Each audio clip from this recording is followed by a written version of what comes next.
جو European countries ہیں وہاں کے جو لوگ اقتدار میں ہیں وہ اس طرح کے اعمال کو کیوں نہیں روکتے؟ سوال یہ پیدا ہوا کہ یہ ری ایکشن کیوں آیا؟ پہلے ایکشن ہوا جس کا ری ایکشن مسلمانوں کی طرف سے آیا۔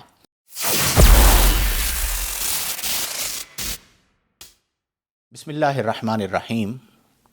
2 روز قبل سویڈن میں قرآن کریم فرقان حمید کی بے حرمتی کا ایک اندوہناک واقعہ سامنے آیا کہ جہاں پر ایک انتہا پسند، خبیث، لعین، قبیح الباطن، مردود شخص نے قرآن کریم فرقان حمید کو جلانے کی جسارت کی، اور اس میں تکلیف دہ بات یہ تھی کہ اس شخص کے اس عمل کو وہاں کی پولیس پروٹیکٹ کر رہی تھی، اسے باقاعدہ حفاظت دی گئی تھی، اور پولیس کی حفاظت میں اس نے یہ خبیث کام سر انجام دیا۔ پوری امت مسلمہ اس عمل کے خلاف سراپا احتجاج ہوئی، اور مختلف اسلامی ممالک نے اس پر اپنا احتجاج ریکارڈ کروایا، جن میں الحمدللہ پاکستان سر فہرست ہے۔ پاکستانی سفارت خانے نے اس کی مذمت کی، سعودیہ نے اس کی مذمت کی، ترکی نے خاص طور پر اس کی مذمت کی، امارات نے اس کی مذمت کی، اسی طرح عمان نے اس کی مذمت کی، اور دیگر ممالک میں بھی اس حوالے سے آواز اٹھائی گئی۔ میں اس حوالے سے چند باتیں عرض کرنا چاہوں گا۔ سب سے پہلی بات یہ ہے کہ یورپ جو مسلمانوں کو انتہا پسند اور شدت پسند کہتا ہے، ان کے ممالک میں ہی کیوں کبھی نبی کریم علیہ افضل الصلاۃ والتسلیم کی ناموس کے حوالے سے، آپ کی سیرت طیبہ کے خلاف آواز اٹھائی جاتی ہے، خاکے شائع کیے جاتے ہیں، اور کبھی قرآن کریم فرقان حمید کی بے حرمتی کی جاتی ہے؟ اس روئے زمین پر مسلمانوں کی تعداد کم و بیش 1.5 ارب ہے۔ قرآن کریم فرقان حمید کو جلانے کا مقصد کیا ہے؟ صرف ایک ہے کہ 1.5 ارب مسلمانوں کے جذبات کو مجروح کرنا۔ قرآن کریم فرقان حمید وہ ذیشان کتاب ہے کہ جس کے بارے میں رب تعالیٰ نے خود ارشاد فرمایا کہ ذالک الکتاب لا ریب فیہ، یہ وہ عظمت و شان والی کتاب ہے کہ جس کے کلام الہی ہونے میں کوئی شک نہیں ہے۔ قرآن کریم فرقان حمید میں مختلف انبیاء کا ذکر ہے، حضرت موسیٰ علیہ السلام کا، حضرت عیسیٰ علیہ السلام کا، حضرت عزیر علیہ السلام کا، حضرت ابراہیم و اسماعیل علیہ السلام کا، اور دیگر انبیاء کرام علیہ السلام کے ذکر قرآن کریم میں موجود ہیں۔ اب سوال یہ پیدا ہوتا ہے کہ اس طرح کا عمل ہر کچھ وقت کے بعد یورپ میں کیوں نظر آتا ہے، اور جو یورپین کنٹریز ہیں وہاں کے جو لوگ اقتدار میں ہیں وہ اس طرح کے اعمال کو کیوں نہیں روکتے؟ اب اس طرح کا جب عمل کیا جائے گا کہ آپ کسی کے مذہبی جذبات کو مجروح کریں گے، اور قرآن کریم فرقان حمید تو ایک ایسی کتاب ہے کہ جو ہمارا سرمایہ ہے، ہمارا اساس ہے، اور ہمارے پاس اللہ تبارک و تعالیٰ کا کلام ہے، تو پھر اس کا ری ایکشن آئے گا۔ اب جب ری ایکشن آتا ہے تو کہتے ہیں کہ جی مسلمان شدت پسند ہیں، انتہا پسند ہیں۔ سوال یہ پیدا ہوا کہ یہ ری ایکشن کیوں آیا؟ پہلے ایکشن ہوا جس کا ری ایکشن مسلمانوں کی طرف سے آیا، اور یہ انتہائی غلاظت اور انتہائی خبث باطن کی علامت ہے کہ کلام الہی کو جلایا جا رہا ہے۔ قرآن جو اللہ تبارک و تعالیٰ کا کلام ہے، جس میں انسانوں کی ہدایت کا پیغام موجود ہے، جس میں اقوام عالم کے حقوق کو بیان کیا گیا ہے، اسے جلا کر اس مسلمانوں کے جذبات کو مجروح کیا جا رہا ہے۔ یہ انتہائی مذموم فعل ہے۔ میں یہاں پر چند باتیں عرض کرنا چاہوں گا۔ سب سے پہلی بات، اس کے خلاف ہر مسلمان کو آواز اٹھانی چاہیے، چاہے وہ سیاسی شخصیت ہو، چاہے وہ مذہبی شخصیت ہو۔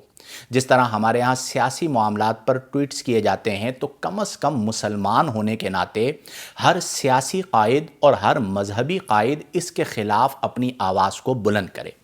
پھر اسی طرح رجب طیب اردوان صاحب نے، جو کہ ترکی کے صدر ہیں اور اکثر مسلمانوں کے جذبات کی عکاسی کرتے ہیں، انہوں نے بہت زبردست مطالبہ کیا کہ یورپ کو چاہیے کہ وہ اسلامو فوبیا کے خلاف اور اس طرح کے جو شدت پسند فکر رکھنے والے یورپین افراد ہیں ان کے خلاف کریک ڈاؤن کرے، اور اسلامو فوبیا سے متعلقہ جو افکار وہاں پر پنپ رہی ہیں اور جو لوگ اس طرح کے کام کر رہے ہیں انہیں روکا جائے، تاکہ اس کی وجہ سے انتشار اور افتراق نہ ہو۔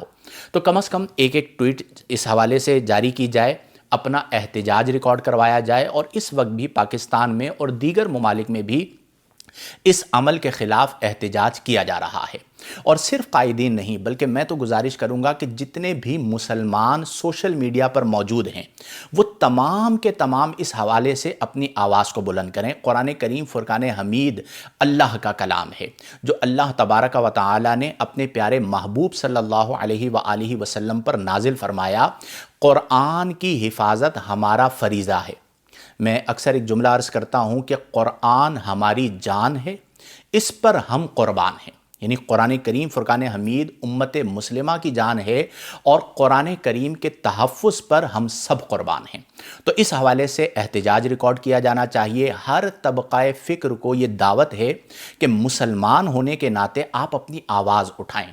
جو لوگ سوشل میڈیا یوز کرتے ہیں، یوٹیوب پر موجود ہیں، فیس بک پر موجود ہیں، ٹویٹر پر موجود ہیں، دیگر مختلف ایپس ہیں ان پر موجود ہیں، آپ ایک ویڈیو بنائیں قرآن کریم فرقان حمید کے احترام کے لیے۔ یہ کم از کم آپ یہ جملہ کہ قرآن ہماری جان اس پر ہم قربان، قرآن ہماری جان اس پر ہم قربان، قرآن ہماری جان اس پر ہم قربان، یہ جملہ لکھ کر ریکارڈ کر کے آپ سوشل میڈیا پر ڈالیں، تاکہ ویسٹ کو یہ پیغام جائے کہ مسلمان کسی بھی صورت قرآن کریم فرقان حمید کے تحفظ پر کمپرومائز نہیں کر سکتے۔ اور وہ مسلمان جو مختلف شعبہ زندگی سے تعلق رکھتے ہیں اور اللہ نے انہیں شہرت عطا فرمائی، یہ ان کی بھی ذمہ داری بنتی ہے کہ وہ اپنی آواز کو بلند کریں کہ ہم اس عمل کے خلاف کھڑے ہیں۔ جیسے مشہور کرکٹر ہیں، میں بھی اس حوالے سے دیکھ رہا تھا تو خبر میری نظروں سے گزری کہ محمد رضوان جو پاکستانی کرکٹر ہیں، انہوں نے اس پر آواز بلند کی اور ٹویٹ کیا کہ قرآن کریم فرقان حمید کی بے حرمتی کو کسی صورت برداشت نہیں کیا جائے گا۔ شاہد آفریدی صاحب کرکٹر ہیں، انہوں نے آواز کو بلند کیا، اور بھی متعدد افراد ہیں، لیکن بہت کم تعداد ہے۔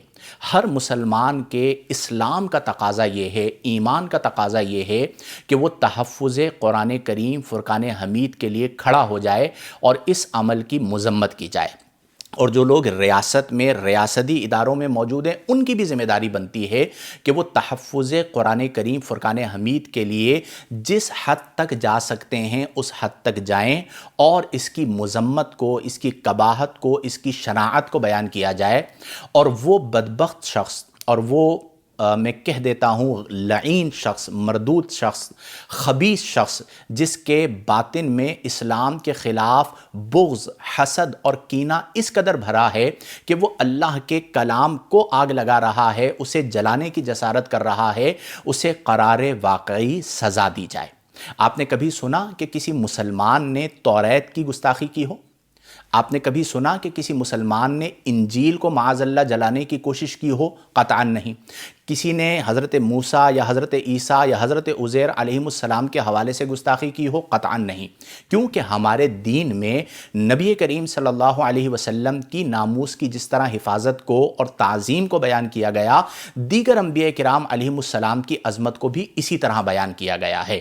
جب بھی اس طرح کا معاملہ آتا ہے تو یورپ کی طرف سے آتا ہے۔ تو بہرحال قرآن کریم فرقان حمید کی عظمت و شان کے لیے، قرآن کریم فرقان حمید کے تحفظ کے لیے، کلام الہی کی حفاظت کے لیے ہم سب کو یکجا ہونا چاہیے۔ اور اس حوالے سے جو احتجاج کیا جا رہا ہے، میں تو یہاں تک کہوں گا کہ اس پہ مشترکہ احتجاج ہونا چاہیے۔ کلام الہی کا تحفظ تمام مسالک کو مطلوب ہے، چاہے وہ بریلوی مکتبہ فکر ہو، چاہے وہ دیوبندی مکتبہ فکر ہو، چاہے وہ دیگر مکاتب فکر ہوں، ہر ایک کا نام لینا ممکن نہیں، جتنے بھی مکاتب فکر ہیں وہ تمام کے تمام قرآن کریم فرقان حمید کے تحفظ کے قائل ہیں۔ اور میں یہ سمجھتا ہوں کہ ہر ایک کے ایمان کا تقاضا یہ ہے کہ وہ قرآن کی حفاظت میں اپنے کردار کو بجا لائے اور اپنا کردار ادا کرے۔ تو تمام لوگ مل کر اس حوالے سے اپنی آواز کو بلند کریں۔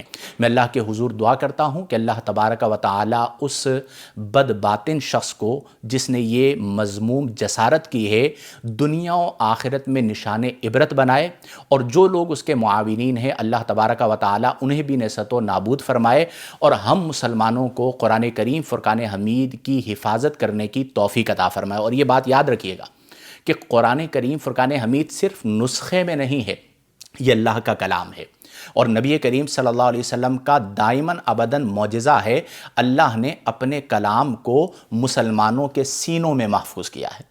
آپ نسخے کو جلا سکتے ہیں، مسلمان کے دل کو کیسے جلائیں گے؟ آپ قرآن کریم میں اسی لیے تحریف بھی نہیں کر سکتے کہ وہ عربی کلام ہونے کے باوجود عجمیوں کے سینوں میں محفوظ ہے۔ لاکھوں کروڑوں حفاظ اس روئے زمین پر موجود ہیں کہ جنہوں نے کلام الہی کو اپنے سینوں میں محفوظ کیا ہے، اور یہ وہ کلام ہے کہ جس کی حفاظت کے حوالے سے اللہ نے خود فرمایا کہ نحن نزلنا الذکر، ہم نے قرآن کو نازل فرمایا، وَإِنَّا لَهُ لَحَافِظُونَ، اور ہم ہی قرآن کی حفاظت فرمانے والے ہیں۔ تو قرآن کی حفاظت کا ذمہ اللہ نے اپنے ذمہ کرم پر لیا ہے، لہذا کوئی اس میں تحریف نہیں کر سکتا، تبدیلی نہیں کر سکتا، اس کی عظمت و شان کو گھٹا نہیں سکتا، البتہ کوشش کر کے اپنے خبیث، اپنے بدباطن، اپنے غلیظ ہونے کا ثبوت دے سکتا ہے۔ اللہ تبارک و تعالی ہم تمام کو قرآن کریم فرقان حمید کی حفاظت کے لیے اپنی آوازوں کو بلند کرنے کی توفیق عطا فرمائے، آمین بجاہ النبی الامین، وآخر دعوانا ان الحمد للہ رب العالمین۔